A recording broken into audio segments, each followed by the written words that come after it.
শালার এক এক করে 150 জনের ভাইবা নিলাম, কেউই প্রশ্নের উত্তরগুলো দিতে পারতেছে না। সবার খালি মুখস্থবিদ্যা মুখস্থবিদ্যা, বইয়ের তে খালি মুখস্থ করি আসে আর তুতা পাখির মতো বুলি ছাড়ে খালি, মাথায় কোনো মালই নাই। সেই কারণে এবার বইয়ের বাইরের তে প্রশ্ন সাজাইছি, দেখবো কার মাথায় মাল আছে। কিন্তু সেই রকম তো কোনো ক্যান্ডিডেটই পাচ্ছি নে। এ রতনে, এ পরের জন্য পাঠা দে। স্যার আসবো।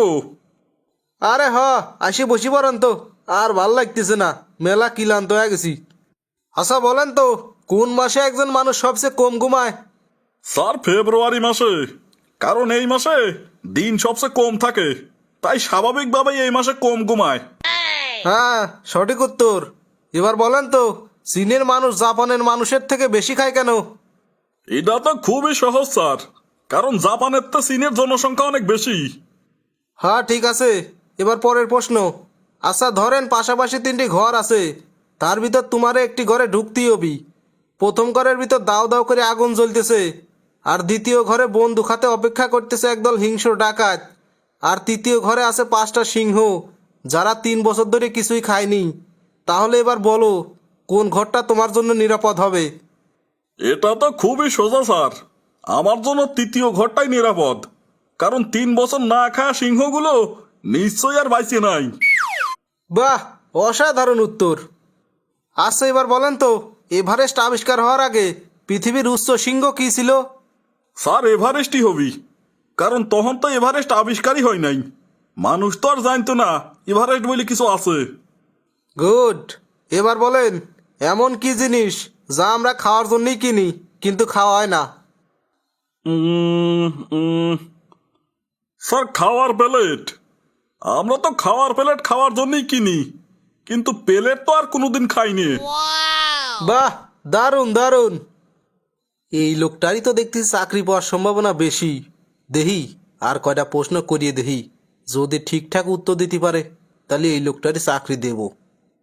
আচ্ছা এবার বলেন তো, একটি মুরগির ডিম পাকা ঘরের কংক্রিটের মেঝেতে ফেলে দেওয়া হলো কিন্তু ভাঙলো না, কেন? স্যার ওই কংক্রিটের মেঝে এতটাই মজবুত যে সামান্য ডিমের আঘাতে ভাঙবি নে। গুড গুড, ভালো ধরতে পারছো। এখন বলো, একটি গাছের 4টি পাতা আছে, মনে করো 3.5 পাতা খায়া ফেলেছে, এই গাছের পাতার সংখ্যা কত এখন? উম, উম, সাড়ে সাড়ে 3টে পাতা খায় ফেলছে না স্যার?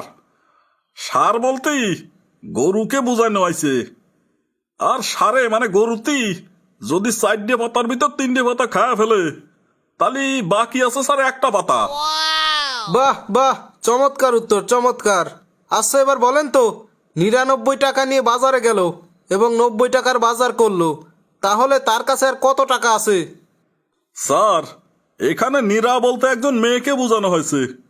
সেই নীরা মেয়েটি যদি 90 টাকা নিয়ে বাজারে যায় এবং বাজার থেকে 90 টাকাই খরচ করে, তার কাছে অবশিষ্ট কোনো টাকা নেই, অর্থাৎ জিরো। বাহ বাহ, আপনি সবগুলো প্রশ্নের উত্তর ভালো মতো দিয়েছেন একদম। আপনার দেখছি আইকিউ লেভেলটা খুবই ভালো, আমরা তো এরকম একটা লোকই খুঁজছিলাম। এর আগে 150 লোককে ভাইবা নিছি, একটা লোকও ভালো মতো উত্তর দিতে পারে নাই, খালি মুখস্থবিদ্যা আর মুখস্থবিদ্যা। জি ধন্যবাদ স্যার। আচ্ছা, আপনি কালকে কাগজপাতি জমা দিয়ে কালকেই জয়েন করেন, আর কোনো ঘুষ টুস লাগবে না কলাম। এই ঘুষ নেব না বলেই কষ্ট করে 150 জনকে ভাইবা নিয়ে আপনারে বাছাই করলাম।